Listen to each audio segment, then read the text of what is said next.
You're sitting in a marble floored hearing room in Washington, D.C. You've been there for 6 hours. The lights are too bright. The air smells like old coffee and political ambition. And at the front of the room, behind a long wooden table, sits the most powerful law enforcement officer in the United States. She has answered exactly 0 questions directly. Now, someone new steps up to the microphone. She doesn't raise her voice. She doesn't wave a prop. She doesn't perform. She opens a manila folder, and what comes next will expose a contradiction so fundamental, so structurally damning, that it shouldn't be possible to unsee it once you understand what you're looking at. By the end of this video, you're going to understand something that most news coverage completely missed about this hearing. Not who was accused, not who deflected, but why the deflection itself is the confession. Stay with me, because this one gets dark before it gets clear. Here's what most people assume about congressional hearings. They assume the purpose is answers. Ask a question, get an answer. Press a witness, learn something. That's the deal, right? That's civics class. That's the theory. And for most hearings, on most days, that assumption isn't totally wrong.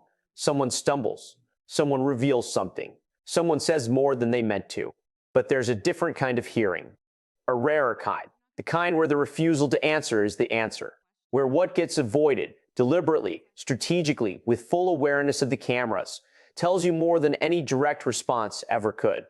February 11, 2026 was that kind of day. The House Judiciary Committee had been grinding through testimony for hours. Attorney General Pam Bondi was in the chair. And the subject, technically, officially, was the Epstein Files. Now, here's what the public had been told. The Department of Justice had conducted, and I want you to remember this word, an exhaustive review of those files. Exhaustive. That's their word. Not thorough.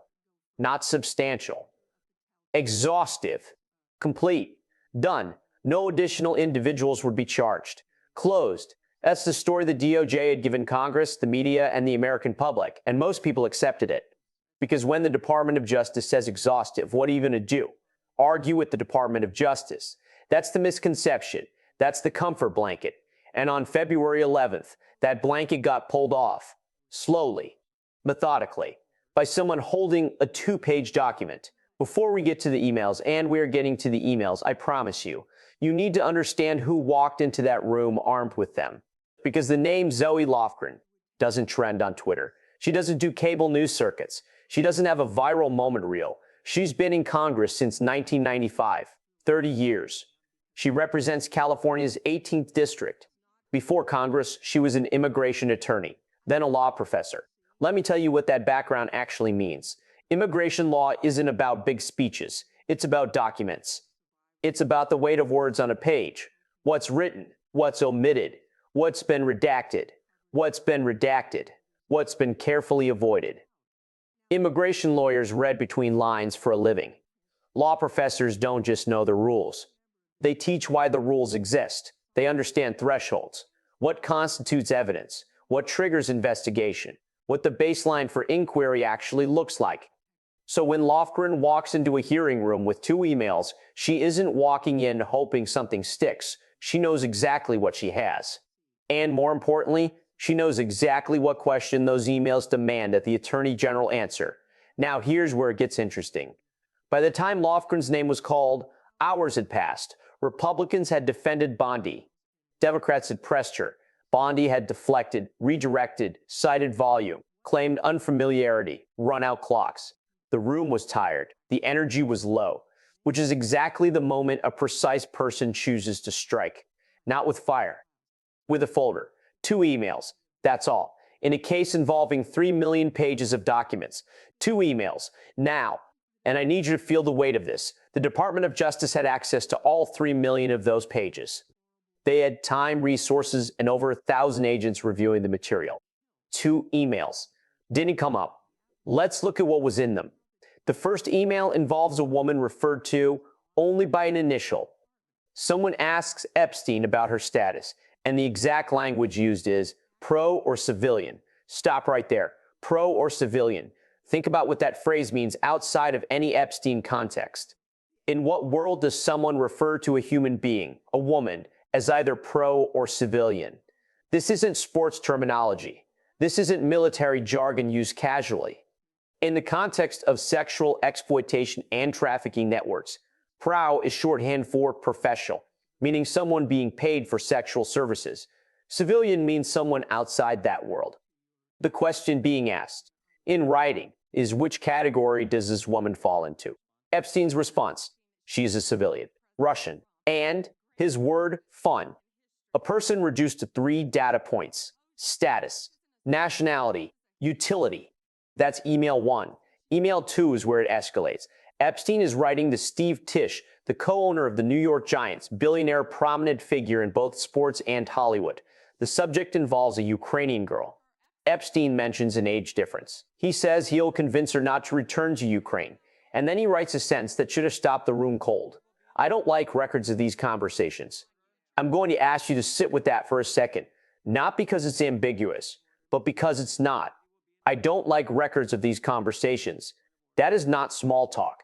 That is not a man casually musing about privacy. That is a man who is consciously aware that what he is discussing cannot survive documentation.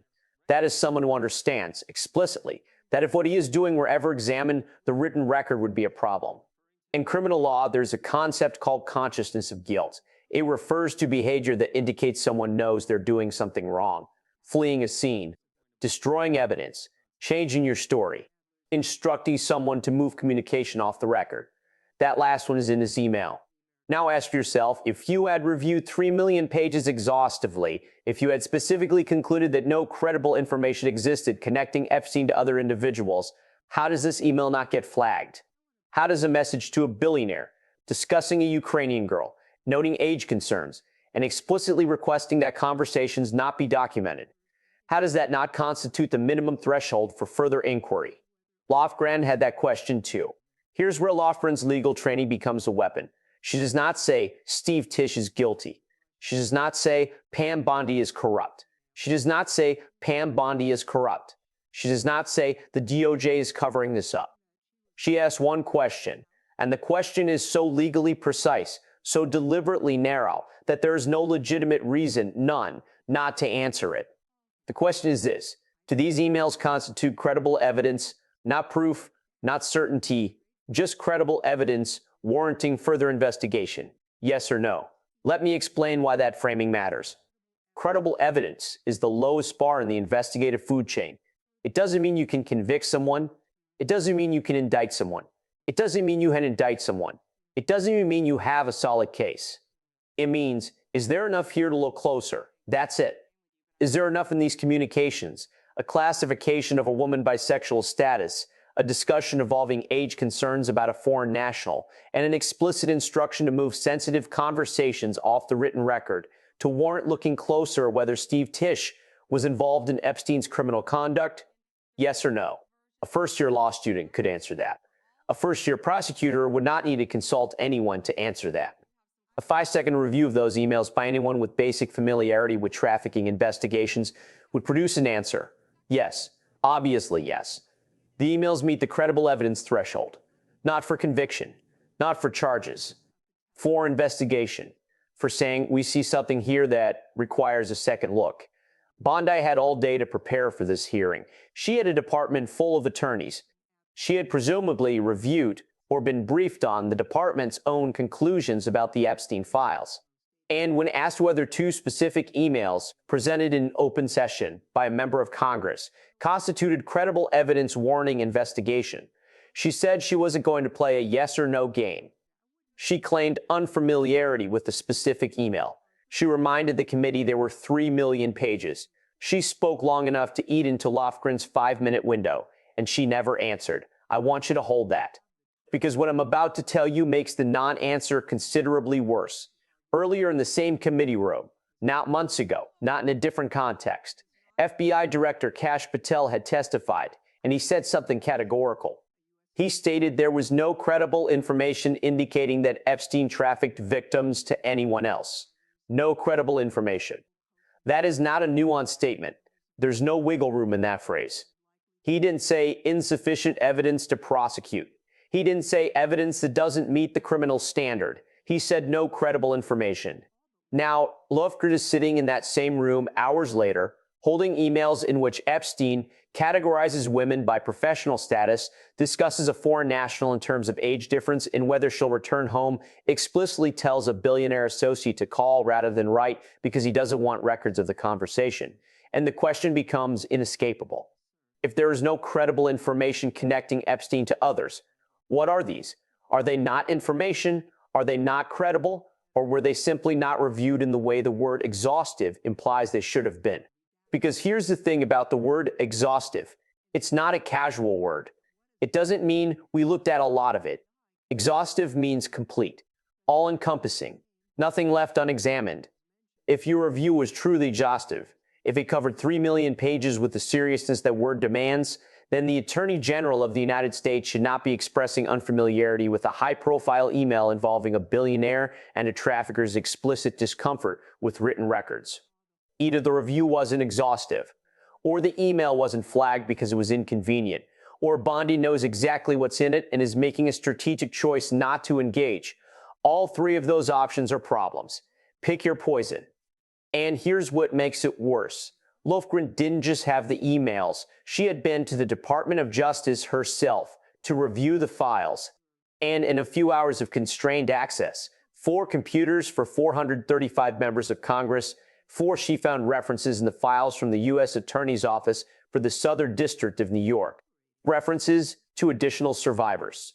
References to probable co-conspirators. Probable co-conspirators. That's investigative language. It appears in summaries when evidence suggests collaborative criminal conduct. It's not casual. It's not theoretical.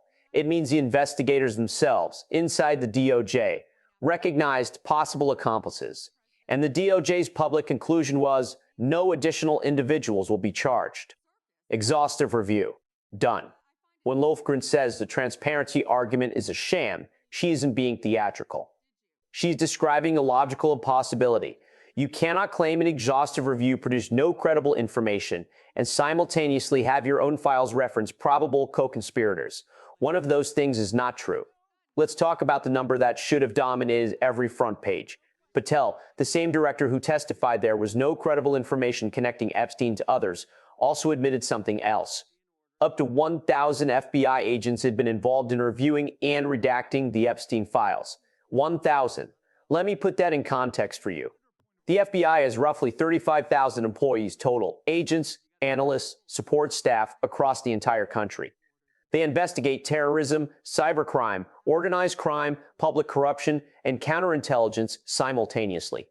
And up to 1,000 of them, nearly 3% of the entire workforce, were assigned to the Epstein file redaction process. What were they redacting? President Trump's name, which appeared thousands of times in the files. Now, I want to be precise here, because precision matters more than outrage. Redaction is sometimes legitimate. Victim identities need protecting. Ongoing investigations require confidentiality. Sensitive methods can't be exposed. But here's the thing. According to testimony in that very hearing room, there were no ongoing prosecutions connected to the Epstein case. The Epstein Files Transparency Act, passed by all but one member of the House and signed into law, required the release of everything except material needed to protect victims or ongoing prosecutions. No ongoing prosecutions. So why are there still redactions? Why does one name require a mobilization? And that is the right word, mobilization, of up to 1,000 federal agents. The answer you'd expect from a department conducting an objective, exhaustive review is, here's our criteria. Here's why this name met those criteria. Here's the consistent standard we applied across all names in the file. That answer was not given. Instead, when Lofgren pointed to the contradiction between Patel's no credible information testimony and the emails in her hand, when she highlighted the 4 computers available to 435 members of Congress, when she connected the dots between an exhaustive review and a file that still contained references to probable co-conspirators, Bondi changed the subject. Not to evidence, not to legal standards, to Donald Trump. This is the moment. This is the moment. This is the moment that if you understand what you're watching, stops being a hearing about the Epstein files and becomes something else entirely. Lofgren has finished her questioning. She yielded her time, and Bondi asked to respond.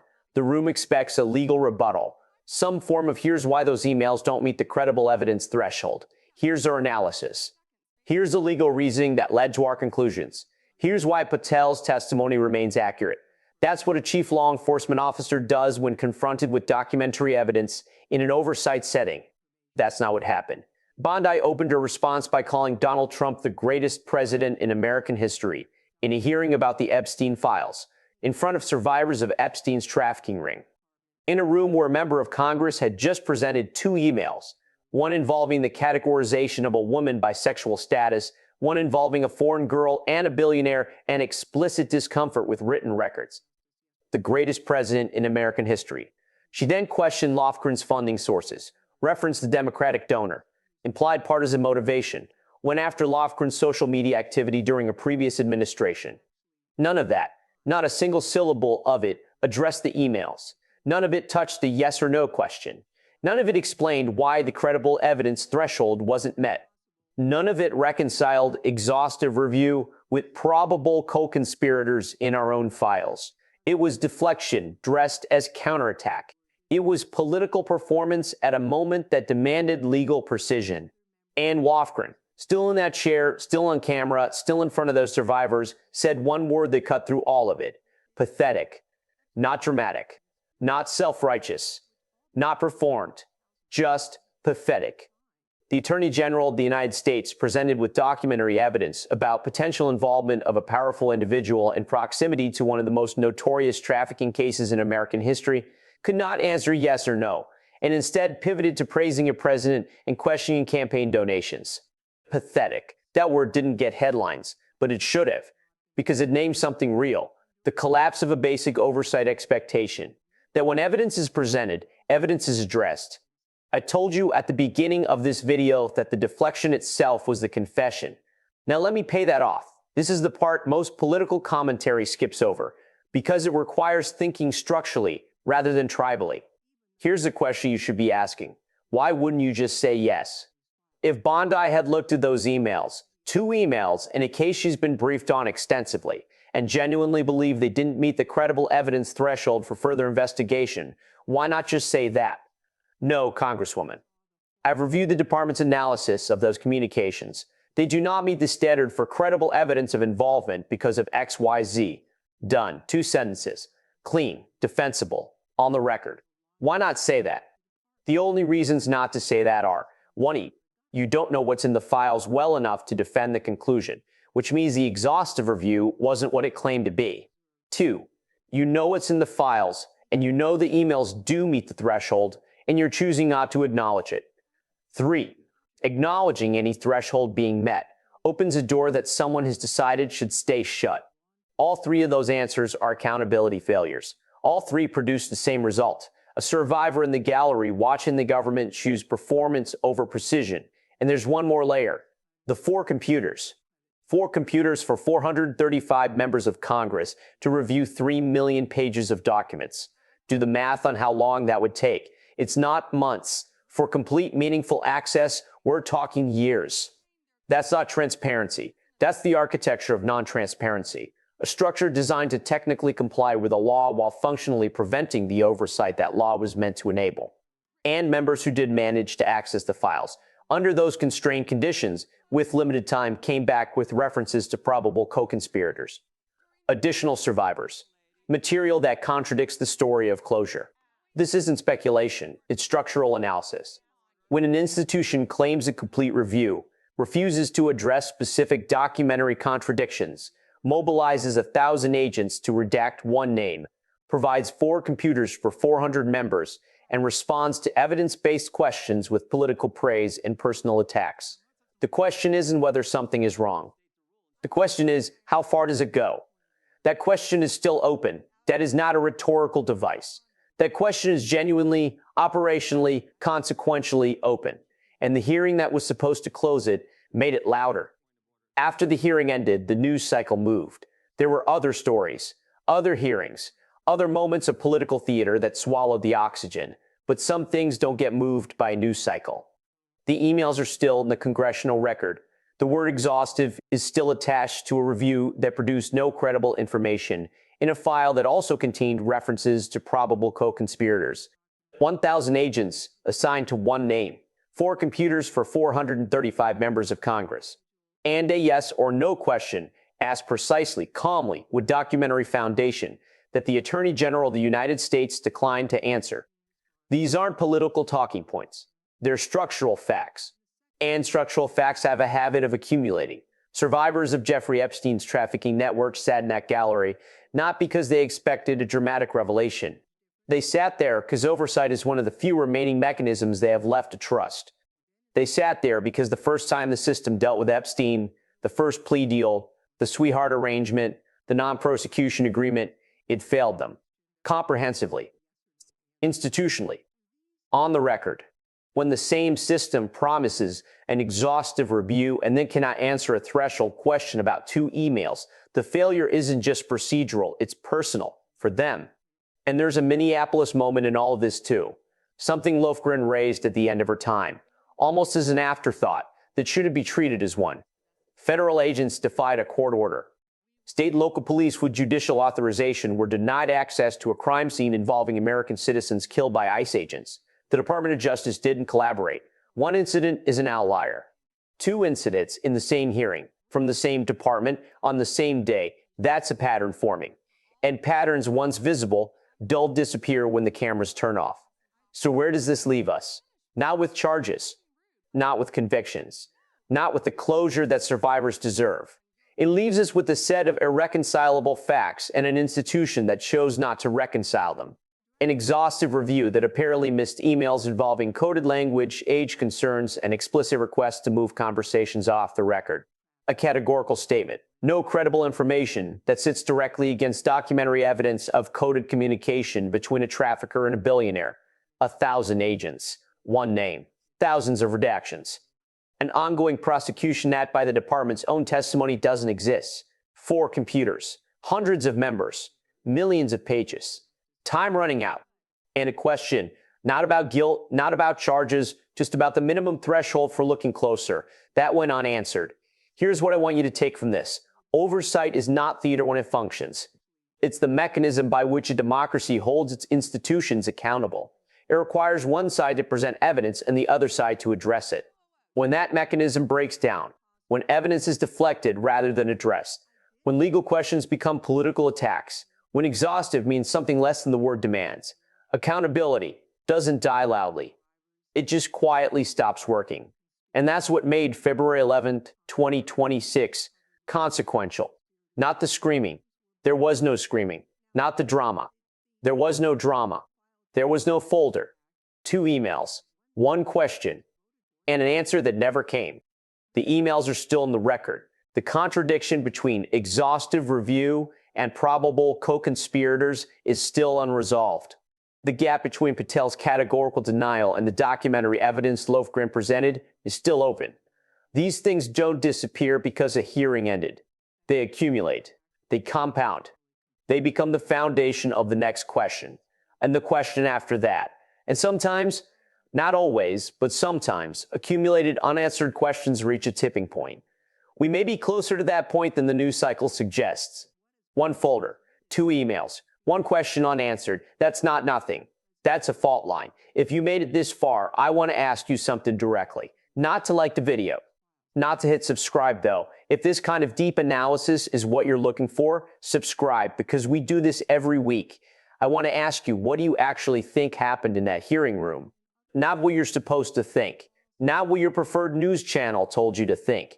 What does your gut say when an attorney general asked whether 2 specific emails constitute credible evidence warning investigation, refuses to say yes or no, and instead praises a president? Drop it in the comments. I read every single one, and the comments section on this video is going to be worth following, because this story isn't finished. There are follow-up letters going out, document requests pending, additional testimony being scheduled.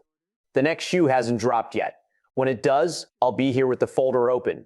Subscribe so you don't miss it. And share this with someone who still thinks congressional hearings are just theater. Some of them are. This one wasn't.